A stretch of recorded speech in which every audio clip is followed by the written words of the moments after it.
Hi అండి. అందరూ ఎలా ఉన్నారు? నేనైతే చాలా హ్యాపీగా ఉన్నా. ప్రీవియస్ వీడియోలో మేము మా ఊరికి ఎందుకు వచ్చామనేది చెప్తా అన్నా కదా. తున్న ముసలోడి మీద తాటిమట్ట పడ్డట్టు అసలే నాకు నీరసంగా ఉందంటే ఇంతలో కాలేజ్ నుంచి ఒకటి కాల్ వచ్చి ఇంటర్నల్స్ స్టార్ట్ అయ్యాయని చెప్పారు. ఇంటర్నల్స్ రాయక తప్పదు. సో అందుకని మేము మా ఊరికి వచ్చాము.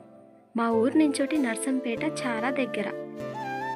అన్నట్టు చెప్పడం మర్చిపోయా, నేను డిగ్రీ ఫైనల్ ఇయర్ చదువుతున్నా. ఇంటర్నల్స్ ఇప్పుడు స్టార్ట్ అయ్యాయి. నెక్స్ట్ మంత్ ఎగ్జామ్స్ కూడా ఉంటాయి. సో 25th ఎగ్జామ్స్ ఫీజు కూడా కట్టేయాలి. ఇంటర్నల్స్ ఒక్కటే ఉంటాయా? అసైన్మెంట్స్, ప్రాక్టికల్స్, రికార్డ్స్ ఇవన్నీ రాయాలంటే మన వల్ల కాదండి బాబోయ్, కానీ తప్పదు, రాయాలి. ఊర్లోకి రావడానికి ఇంకొక రీజన్ ఏంటంటే మాకు ఊర్లో ఒక బర్రె ఉందండి, అది ఈనింది. సో దాన్ని చూడ్డానికి కూడా మేము వచ్చాము. ముఖ్యంగా అయితే జున్ను కోసం వచ్చామండి. మీలో ఎంతమందికి జున్ను అంటే ఇష్టం కామెంట్ చేయండి. లక్కీగా మా బర్రెకి ఆడపిల్ల అయితే పుట్టిందండి.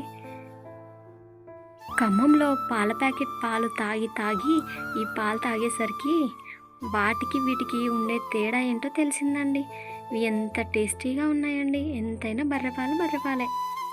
ఇంతకీ హోలీ సెలబ్రేషన్స్ ఎలా చేసుకున్నారు?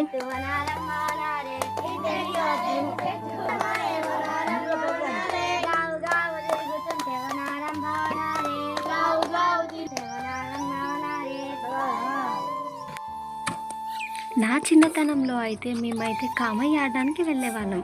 మీలో కూడా ఇలాగే కామయ్య ఆడేవారా? ఆడితే నాకు కామెంట్ చేయండి. ఇక్కడ మా వారు, మా అమ్మమ్మ బర్రె ఈనడంతో దానికి కొబ్బరి, బెల్లం, ఎల్లిపాయలు, జొన్నలు అయితే పెడుతున్నారండి. అయితే బర్రెని చూసుకోవడంలో స్పెషలిస్ట్. మీకు కూడా బర్రెలు ఉన్నాయా? కామెంట్ చేయండి. నా బాధ చూడలేక మా ఆయన అయితే నా అసైన్మెంట్స్ ఆయనే రాశాడు కొన్ని. Please subscribe and support.